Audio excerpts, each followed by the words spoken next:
Hello people! Kebab hindi naman ang pinaluto ni Amo Kebab for lunch. hindi ang pangalan nito, pero ito ay nagmula sa Syrian. So it's Syrian cuisine. Una, nagpapakulo tayo dyan ng 6 na malalaking kamatis. And gumamit ako dyan ng 3 plates. Hindi ko alam kung ilang kilograms yan.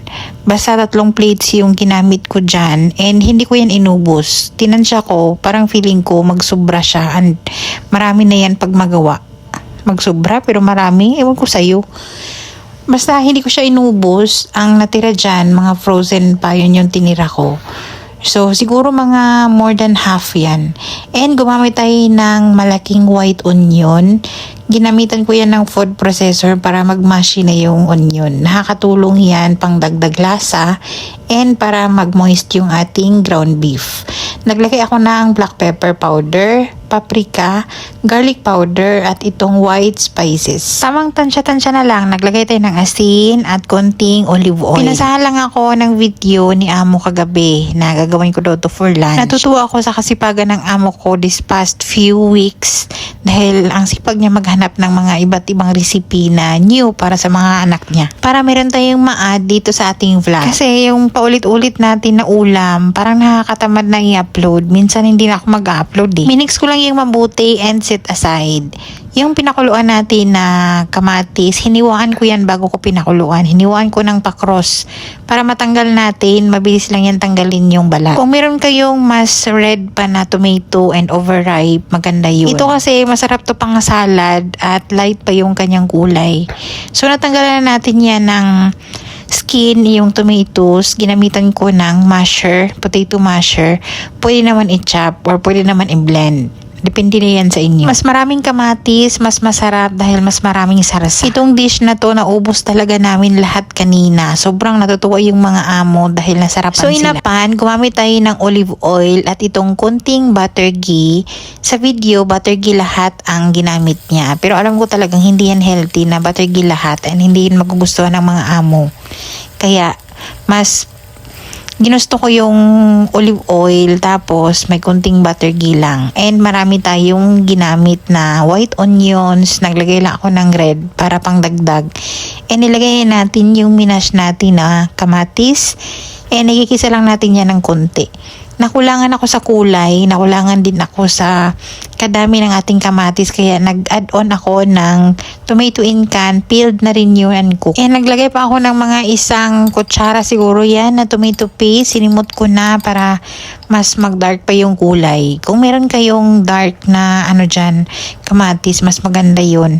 Yung spices dyan, white spices, naglagay tayo ng black pepper, salt, and paprika. Then pakuluan saglit and ilagay natin yan sa baking dish or Pyrex, depende sa inyo kung ano yung gusto nyong paglutuan. Then after nyan, yung ating nakamarinate, yung ating ground beef kanina, kukuha lang tayo ng konti and ipipress-press lang natin gamit yung ating kamay para magmukha siyang baby kebab. Ito i-prepare to ng white rice or yung bread nila, Arabic bread.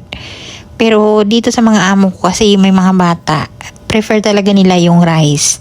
Buti na lang ganun, no? Napatpad tayo dito sa bansang gusto din nila yung kanin. So, i-arrange lang natin yan. Naglagay lang tayo ng space.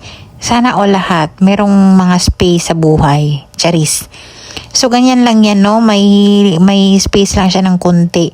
And ito namang nilagay ko, this is pine nuts. Pwede naman i-sprinkle dyan sa nakapaligid. Or pwede naman talagang walang linyang-linyang ganun.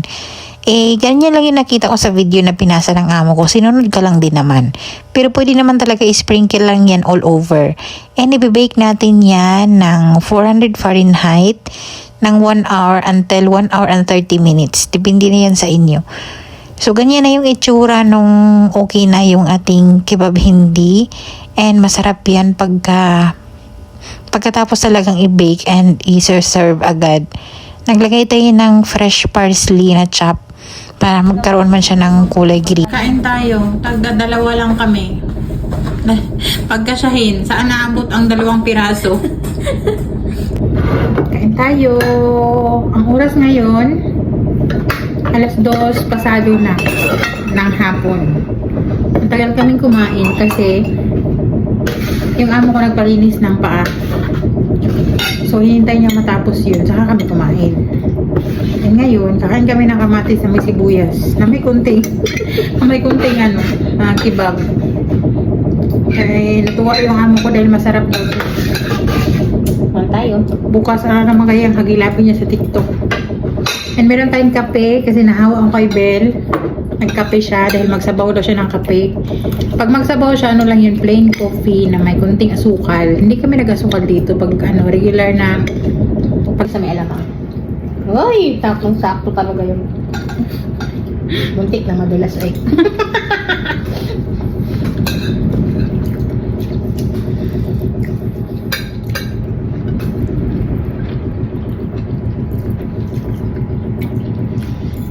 masarap din siguro ito i-pair ng bread.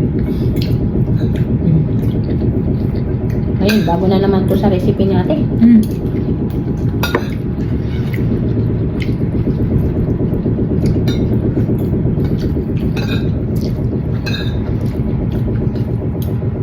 Yung kebab, nilagyan ko to ng na-blend ako ng maraming sibuyas na fresh para ilagay dito.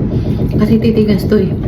Yung nakalagay lang doon sa recipe is garlic and onion powder. Konti naman yun. Sarap.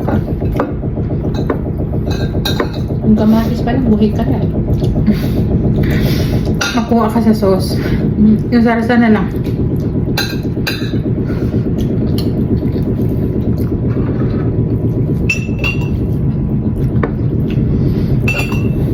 Ay, magsabaw na tayo ng kape.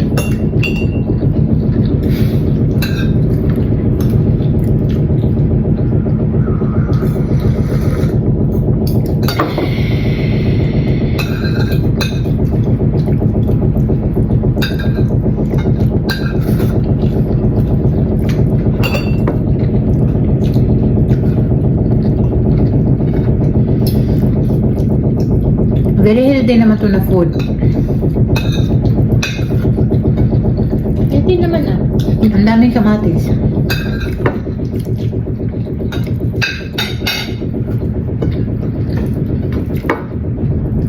Ang pala yung kamatis yung yung parang flour. Sapsa-sasado yun.